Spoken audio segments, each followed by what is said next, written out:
We can reverse cancer. We can reverse other diseases. And now we know we can cure heart disease in humans. Food can do this. My topic is about nutrition, a big topic, that a word, a concept, an idea that we've all spoken. Nutrition is the combined activities of food substances, many of which we call nutrients.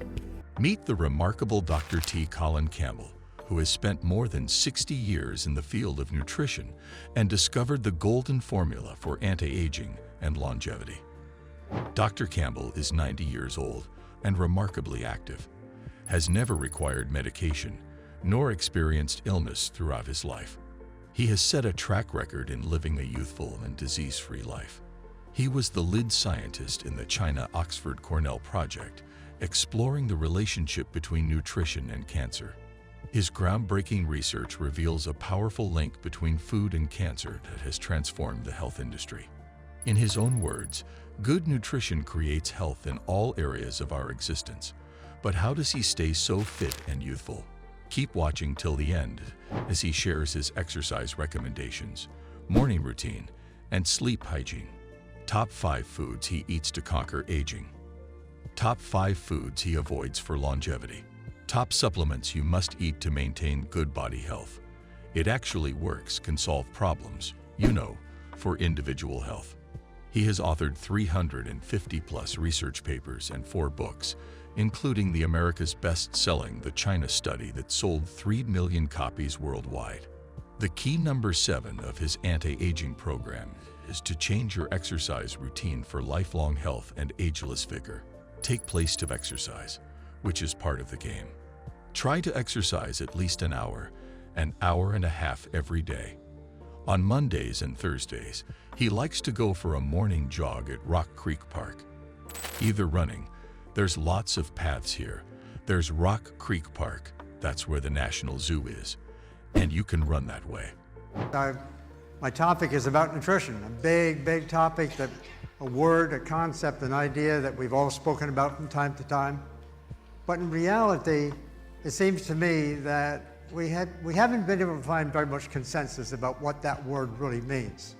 So I want to share with you some of the stuff that I've learned in the last 60+ years with many students and colleagues and others on this question concerning what is nutrition and what is the right kind of food to eat in order to get the best possible health. In any case, let me start out with a big idea. It's one that has sort of come to me over the years, but I think it's worth saying. Namely, nutrition, when done right, can create more health than all the pills and procedures combined.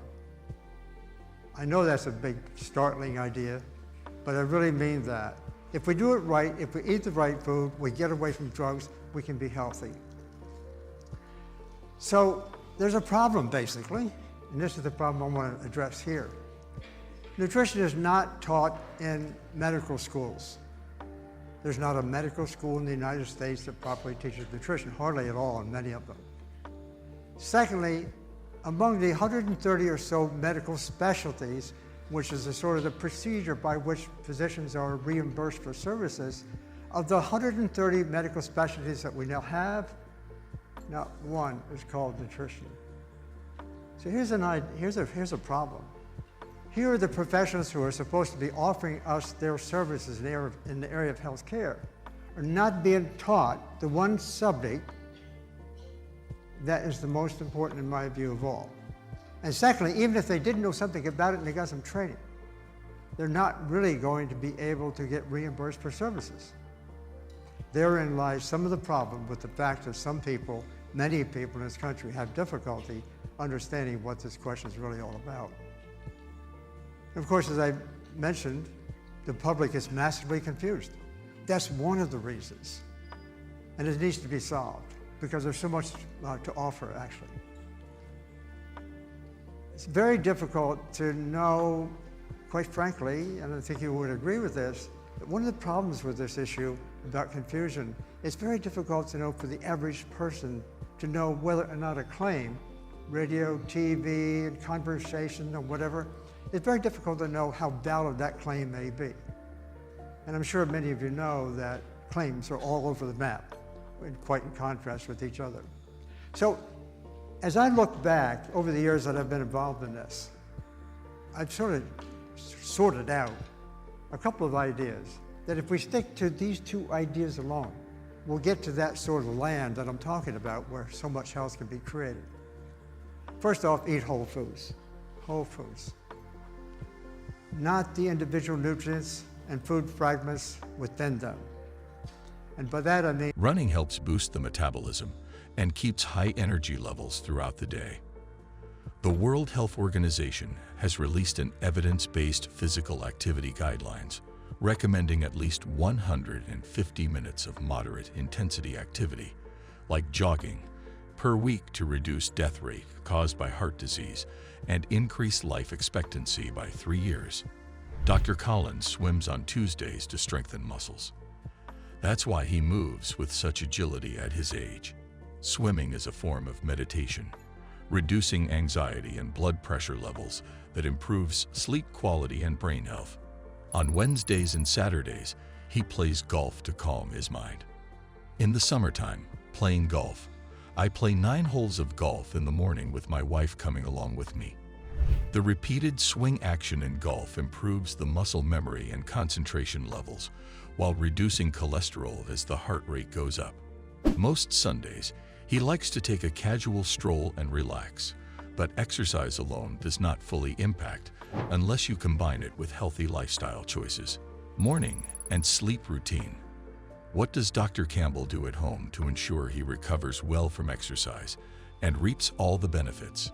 First, he wakes up early in the morning to start the day and prioritizes at least 8 hours of good night's sleep.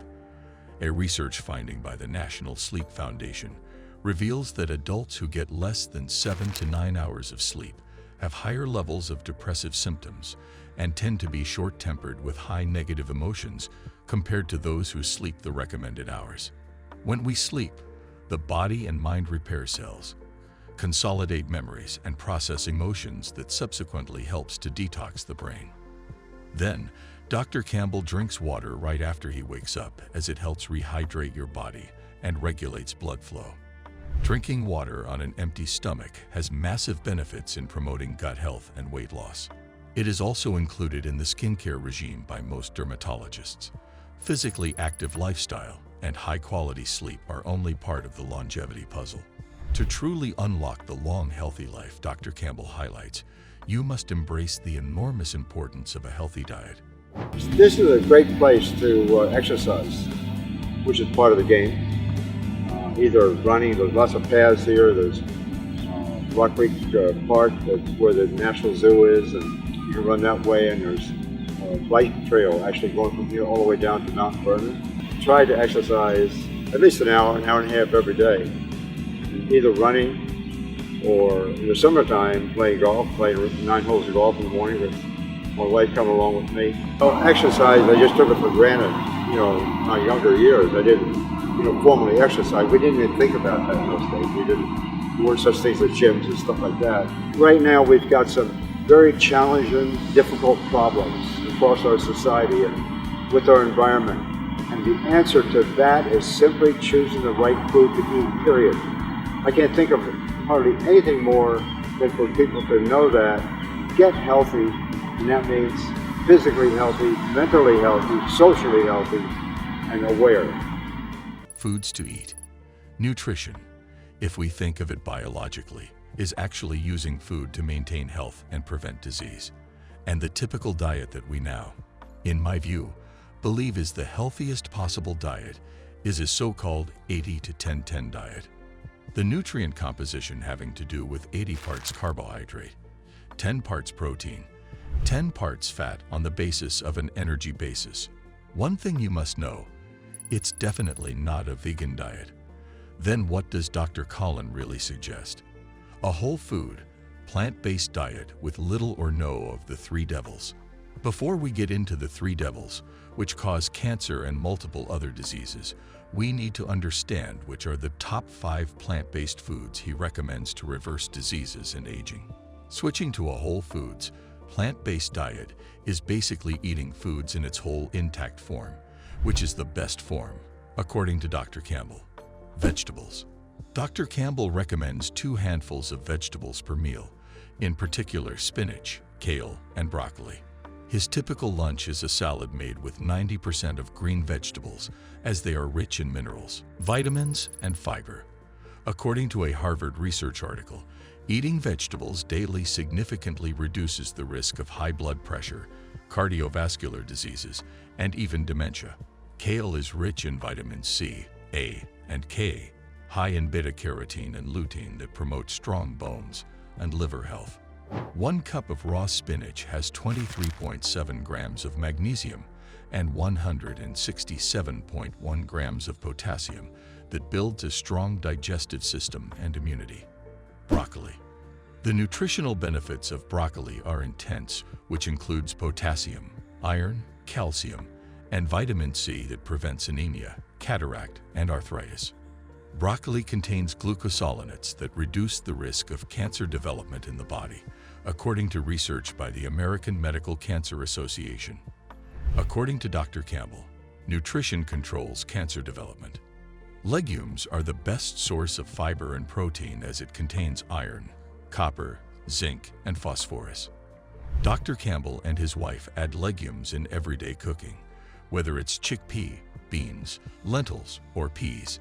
They are naturally low in fat and cholesterol-free, eliminating the risk of type 2 diabetes, blood pressure, and obesity. Nutrition is the combined activities of food substances, many of which we call nutrients, and they work together. Nutrients, we already know this from science in many cases. Nutrient activities for one nutrient is greatly influenced by the surrounding nutrients in food. It's a very important point. And so what we see as far as nutrition is concerned is a very complex kind of biology. Everything sort of working in a certain kind of dynamic that's very exciting to see. And that's where the power of nutrition comes from, by the way. In other words, I like the old expression, the whole is greater than the sum of its parts. And another way to say this effect of nutrition on our body, in a sense, that I like, is it acts like a symphony. All the pieces are working together. It's very powerful.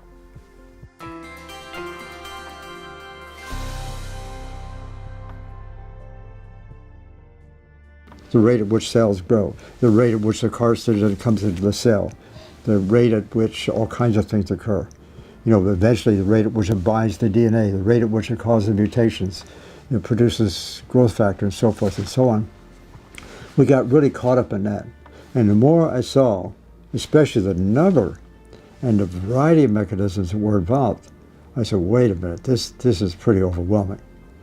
And especially when we started comparing the nutrient requirements of the rat with the human in part, it thought like, you know, this is, and we use experimental animals all the time to do this kind of work, but this looked like this applies to humans.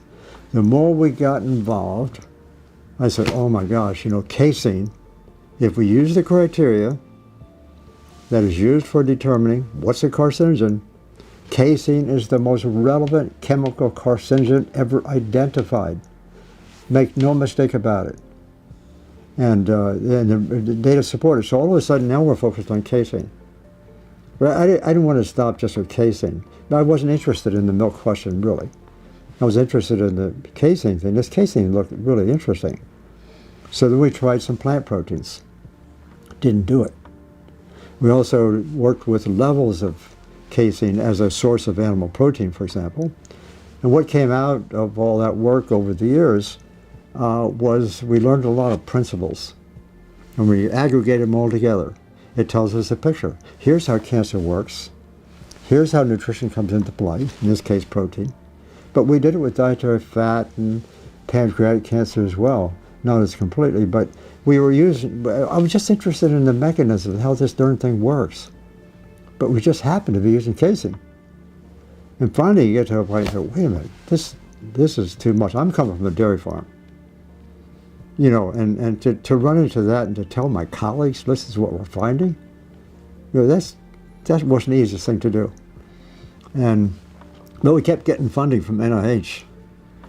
Kept us going. We got pretty generous funding. Next time you feel like snacking, try legume salad or soups. Grains. Dr. Campbell eats oats for breakfast with a fresh fruit topping.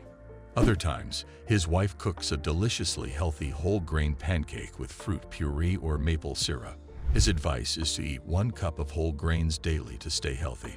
Oats are rich in beta-glucan fiber, antioxidants, and mineral compounds that improves intestinal well-being and regulates type 2 diabetes.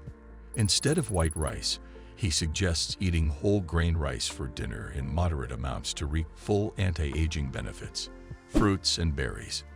Dr. Campbell eats 1 to 2 handfuls of fresh blueberries, typically at breakfast or later in the afternoon as a snack. According to Harvard research, eating blueberries at least once a week delays cognitive aging by up to 2.5 years. Blueberries have compounds that help generate new nerve cells in the brain and increase memory. Blueberries have anti-aging properties with rich sources of vitamin C, anthocyanin, and prebiotics that maintain gut health, keeping you active and fit. Similarly, he recommends avocados when feeling hungry as it gives a fuller feeling and reduces unhealthy cravings. In every 100 grams of avocado, there are 76 micrograms of a natural plant sterol called beta-sitosterol that keeps the heart healthy, while half an avocado has 18% of daily value of vitamin K, essential for bone health, and beta-carotene to restore eye vision. He suggests eating fruits in a certain way. Throw the peels of vegetables and so forth away. You know, sometimes they even peel apples, whatever, and it's really the whole intact food. Fresh, obviously, as much as possible. Take nuts in moderate amounts. Dr. Campbell enjoys a handful of mixed nuts, either added in cereal or salads. Making nuts a regular part of a healthy diet helps to regulate our weight and protect against nerve diseases and cancer. Almonds, cashews, and walnuts are also a great addition in a keto diet, as they are high in healthy fats and vitamins, reduce cholesterol, and are low in carbohydrates. Brazil nuts are loaded with omega-3 fatty acids, which boost collagen and skin, keeping you forever young. In which form should we eat whole foods? Well, we say vegetables, fruit, grains, legumes, maybe some nuts, of course, too, in a whole food form. And that translates into a practical message. What I'm talking about now, it's a whole food, plant-based diet with little or no of the 3 devils. Oil and fat being one, sugar and salt. That's the diet that really does create optimum health. And on that question concerning nutrient composition, by the way, nutrient composition is the index. It's the characteristic of food that best defines its effect on us in terms of health. And in terms of this nutrient composition question, antioxidants, complex carbohydrates, and vitamins those are the key elements that really give rise to health. They're all found in plants. That's what plants really are.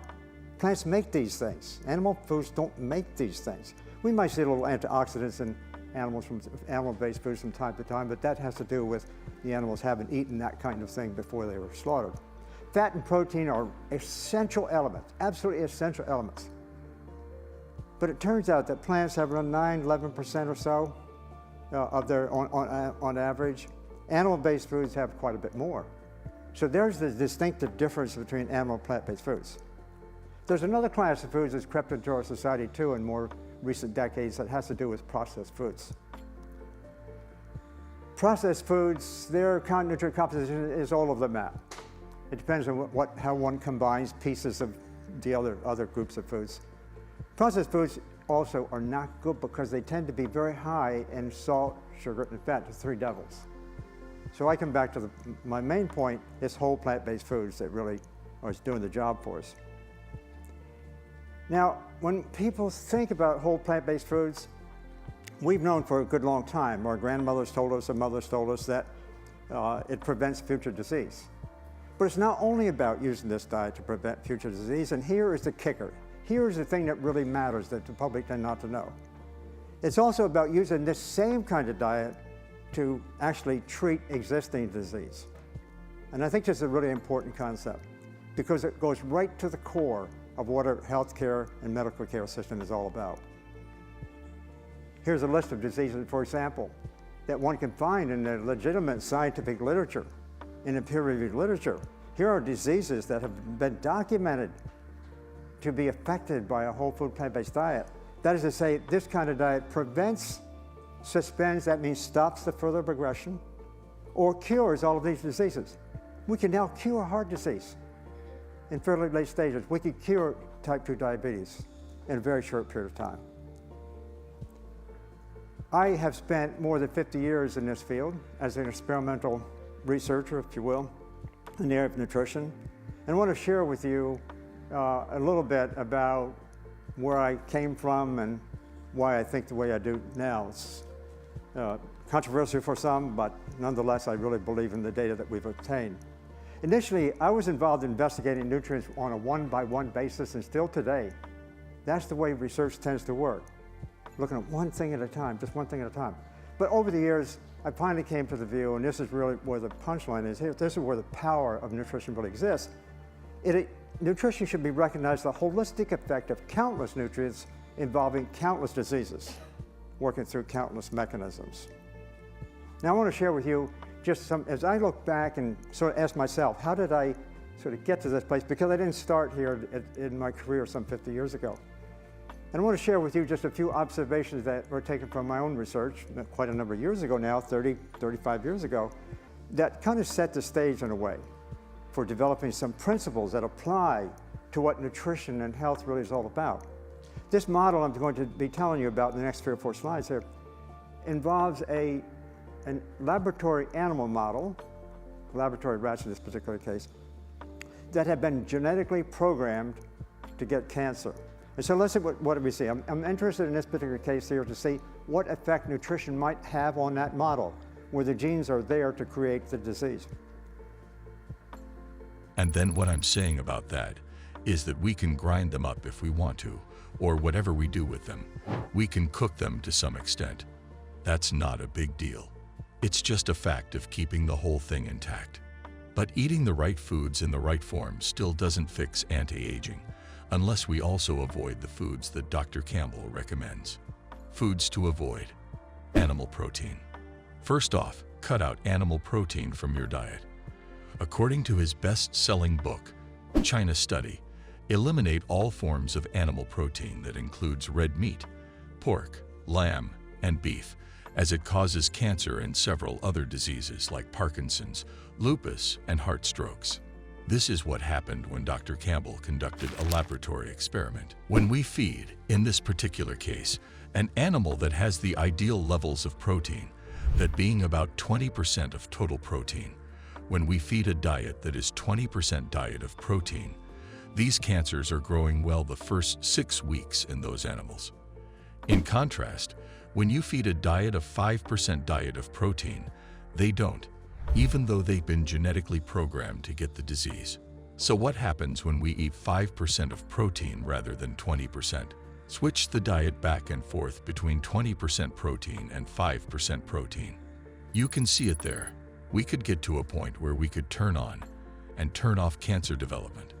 Similarly, a Harvard research in 2005 discovered people eating red meat were about a third more prone to develop colon cancer than those who ate very less red meat. Second food he insists on cutting out are dairy products. Dairy is a troublesome food, a very troublesome food.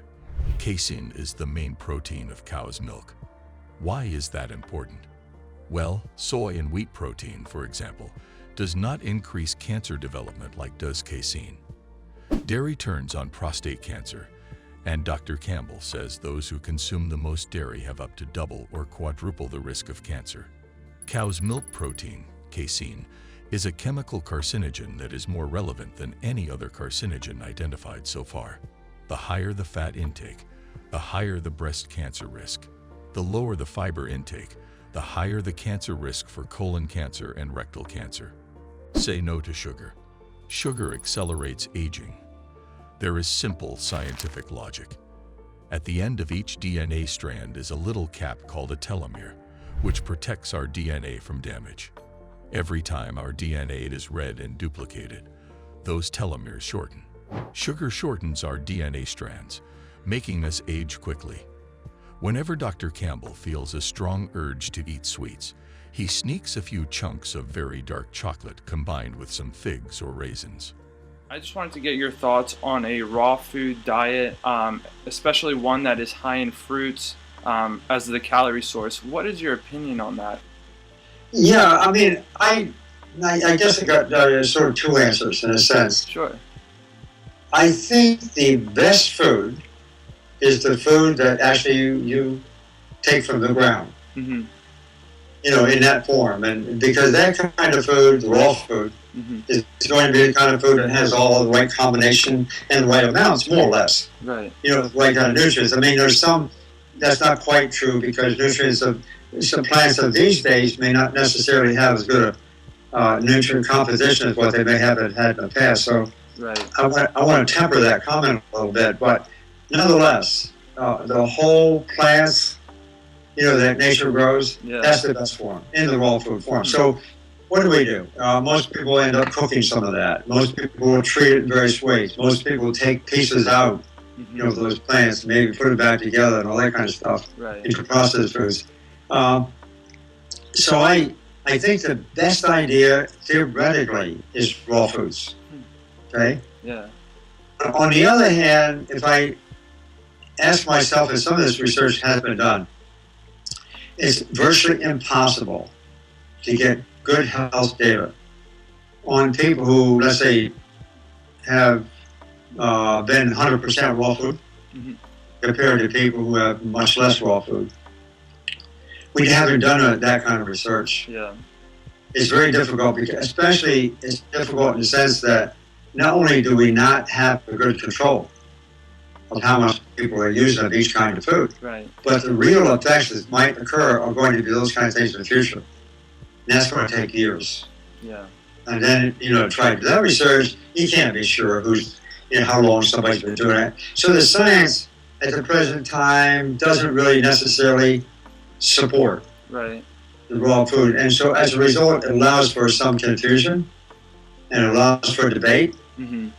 But some raw foods probably should be cooked. They may have some toxic materials in them. So Sure. I don't know. I say let's eat food that is as fresh and as raw, maybe, as much as we possibly can. Absolutely. But also, let's not be so judgmental. For example, to say that eating some cooked food is a bad idea. Sure. We don't know that. Yeah. So. We don't know that, and so I'm really quite liberal Right. in my interpretation of that. And I say, well, for those who want to eat raw food, go for it. If that's what they prefer. Yeah. And, Eating as many fruits and vegetables can't be Yes. that bad. right. So, I mean, salads, we all know that. Salads and fruits and stuff. And then some vegetables. We eat those in raw food form. Yeah. That's what we do. Yeah. A lot of people do that. So the more the And better. that's a good deal. Eating clean, no oil. With little or no of the three devils, oil and fat being one, sugar and salt. He prefers healthy cooking options like steamed, grilled, or stir-frying in a little olive oil. Also recommends minimizing the consumption of processed foods. Processed foods also are not good because they tend to be very high in salt, sugar, and fat, the three devils.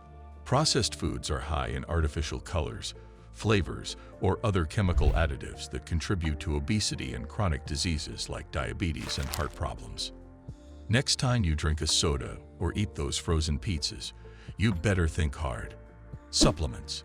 What supplements does Dr. Campbell recommend that makes this anti-aging formula rock solid? Even though he believes most of the supplements are a waste of money, there are two supplements he occasionally recommends and takes himself. Vitamin D. About 35% of adults in the United States have vitamin D deficiency.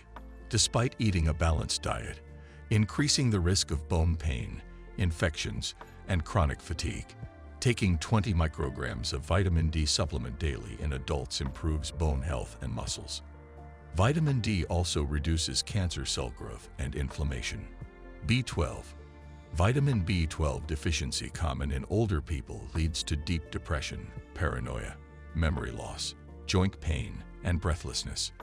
We need to take 2.5 micrograms of vitamin B12 to make red blood cells, nerves, DNA, and carry out other functions. Just decide what we should put in our mouths.